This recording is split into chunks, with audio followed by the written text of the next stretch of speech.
Hey guys, Zelonius here. Welcome to another video on the channel. In today's video, we are talking post-patch tactics. I'm going to show you my 4-2-2 tactics, and I'm going to talk quite a lot about the new patch, how I think you should be playing on it, the new meta, how I think it plays. I'm doing a lot of videos about the post-patch because honestly, this is debatably the most game-changing patch I have ever seen on FIFA. We've gone from wanting to use lengthy players and being unable to basically use explosive players up front to them probably being the best now. There was a detailed video I did earlier on it today where I actually show clips of all that, so check that out. But a lot of that will be discussed in this video when we talk about the tactic and the different instructions and ways you might actually want to play. Based off what I've played so far, I'm not even liking centre-back like Araujo anymore. Low acceleration, agility. I'm honestly probably going to replace him with Cordoba. I wouldn't have dreamed of using Cordoba before this patch because he couldn't get lengthy and he'd just been bullied. Whereas now, players like him with high acceleration, high agility just seem amazing. So I will be changing my team up more and more as I test out this new patch. And over the next week, I'll be trying a variety of different tactics. I'm mostly going to be trying formations that we've already been using, like 4-2-2, 4-4-2, 4-2-3-1, 5-2-1-2, testing them out and trying to tweak them to perfect them for the new patch. I don't think this new patch has suddenly meant that formations just aren't good and we have to completely change our tactics, but changing how we play in terms of using a lot more through balls, maybe sitting a bit deeper in defense, using more meta players like Ribery now is going to be a lot more meta than someone like CR7, whereas before this patch I'd have probably rather had CR7 than Ribery. It's very different, so lots of content coming up in the next week where I tell you guys about all this. So subscribe, get involved. I'm going to do my best to help guide you through these rocky waters where we have a completely new game. Like, it feels honestly like this is a new game. Like, if I'd have played on the new patch and played on the last patch and I was being told it was a different FIFA, I would have believed you. Let's get into the tactics though. So, running 4-2-2. I am lowering my depth. There is not a world in which I am keeping higher depth on this patch. I might even switch to drop back. Honestly, drop back or balanced, it's got to be one of the two. Press after possession loss and the press in general has been indirectly nerfed on this patch purely on how good pace is. Because simply put, now people can use explosive control players who are actually decent at dribbling on the ball. They're going to find it easier to get out the pace just naturally with that.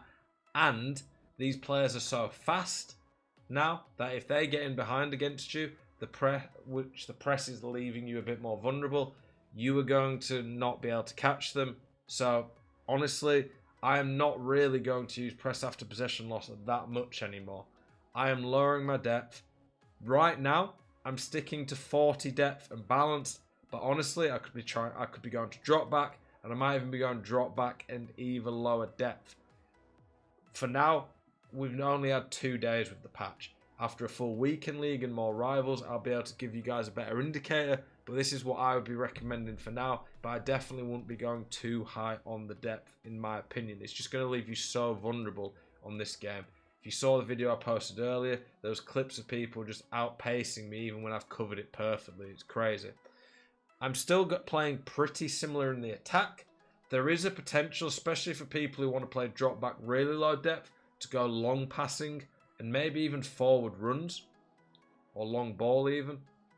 I'm still sticking with balanced direct passing, but long ball and forward runs could be viable. When I give you guys tactics, I always give you a variety of options. I don't just say use it exactly like this and don't change it. I talk you through the different options, give you a variety of options so you guys can decide what works best for you. Like I said, I never use things like slow build up and possession. I just think those are useless, even more so on this. But with how good pace and through balls is right now, I think direct passing makes sense. You can see here, once the team enters the attacking zones, with possession players will create chances by making runs for passes into space behind the opposing back line. Strikers who are fast, we like fast on this patch, with a good attacking position attribute, are the best at this tactic. The 4-2-2 He's going to be amazing still on this patch. You've got the two strikers who can link up, do 1-2s, through balls in behind. You've got width with the Lamb and the Ram. Trivellas are still viable. I would not really be hitting too many Trivellas though, unless it's with someone who's actually got the outside of the foot shot trait. They're definitely a lot worse. So you do want a left footer ideally with the outside of the foot shot trait at Lamb, and a right footer with the outside the foot shot trait at Ram. Strikers, the outside the foot shot trait doesn't matter as much. It's more out wide where you get them. Same for my midfield. I want a CDM who's more of a destroyer. In this team, I actually have Frankie playing that, but he is very good defensively and pretty good physically, and he's very quick. I don't think midfield pace is quite as essential as elsewhere, but it is more important in this patch. Someone like Casemiro probably has been hurt quite a bit by it. Yaya Torres, the more creative one in this. You'll see it in my instructions. And then in defense, honestly, I'm probably going to start shifting, not necessarily away from lengthy, but I'm definitely going to be looking for centre-backs with really high pace, good excel, and higher agility, so they can actually deal with these rapid players off the mark. Because I've noticed, if I can stop a player getting up to full speed and I get shoulder-to-shoulder with him, I can knock him out of the way a bit. Virgil still bullies strikers, but the really, really fast strikers, and there's lots of them on the game, Ousmane Dembele, Vinicius, Alaouira and Mbappe, if they get ahead now, they are not getting caught. It's as simple as that. So you need centre-backs who can accelerate quick enough to stop them getting ahead in the first place. Most of these players don't have crazy high strength. I'm scared to see how R9 will be on this patch with how fast he's going to be, and he's also strong. But yeah, I'm probably going to switch Araujo for Cordoba. For this though, this is what I'm running right now. Like I say, it could be adjusting the depth to make it lower and go to drop back. I need to test it more. I'll give you a full update after the weekend league, and I'm probably going to be also doing a 4-2-3-1 tactic as well. In terms of the more attacking one, I am still going to have a more attacking one. You can't sit on drop back or balance low depth the whole game if you're losing. If someone's trying to keep the ball, you still will have to go and press. When I do that, I'm not going to be switching to... This is one of the key things for this video, by the way. I will not be switching to press after possession loss and going as attacking as early as I did before. Whereas the press was really OP early on in this game, is in this cycle of FIFA. They've nerfed the stamina a bit. It's only really bad on constant pressure, but the press after possession loss, it is still quite, not quite, but it's still a bit of a stamina nerf. But the main reason now I'm not going to be switching to it as quick is the press is going to be so much riskier to do now. Now that players are so fast, and you're going to be able to have players who can dribble better to get out of the press is way more risky. I found instantly last night I was able to deal with the press a lot better, and when I pressed, people were able to just beat my press so much easier because of this. Controlled and explosive players are just so much more viable now. But yeah, I would still be switching to this. I would still be switching to a constant pressure all out. This is what I run for that. It's a 3-4-2-1. I would still be switching to that for that. We need to show you the instructions, don't we? Sorry. So we've got that for the main tactic. The instructions, stay central, stay forward. You could put get in behind.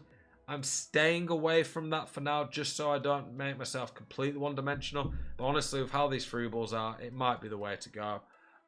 Both strikers are like that. I want them staying central because I want them to just get through that middle and get in. You can trigger runs manually anyway to get in behind with the L1. For now, I've got Ousmane Dembele. I think I'm probably swapping him for the Saudi King Alaouira. He just seems unreal on this patch. Come back on defense. Get into the box. Getting to the box is almost like getting behind for the Lam and Ram. Frankie is on stay back, cover centre, cut passing lanes. Yaya, balanced. He shouldn't be on balance, should be on cut passing lanes. Balanced attack though, so he can actually get forward a bit. The defense is all on stay back. Definitely do not go stay up anymore, in my opinion. You do not want to be stupidly aggressive. The keeper, it should be comes across as sweeper keeper, but it's not a huge deal. It doesn't really make a big difference. For the press after possession loss version, it is the exact same. I will do a video with the tactic updated when I'm 100% on some of these, but I think for now, this is the move. And if you are really struggling, maybe lower the depth and go drop back would be my recommendation. Because through balls and pace is just crazy now. I will do an updated video after the weekend league though for this tactic and show gameplay clips of it. I normally don't show too many clips on how to defend with formations because it tends to be pretty similar, but I will show some more of how to actually defend against this pace. I'm still struggling a bit with it. It's very hard. How you defend before was more about being aggressive, getting in their face, stopping them, getting chances to do German crosses, first time through balls. Now, it's just switching and covering the runs in behind because you cannot risk letting people get in behind with how this pace is. Hopefully this video has helped you boys. Please let me know how you find the tactic. Let me know what you're thinking of the new patch. I appreciate you guys a lot. Thank you for the support of the channel. Thank you for watching. Tune into my Twitch stream later tonight if you want to see me suffer playing the new patch. Appreciate you guys. Catch you guys later. Peace.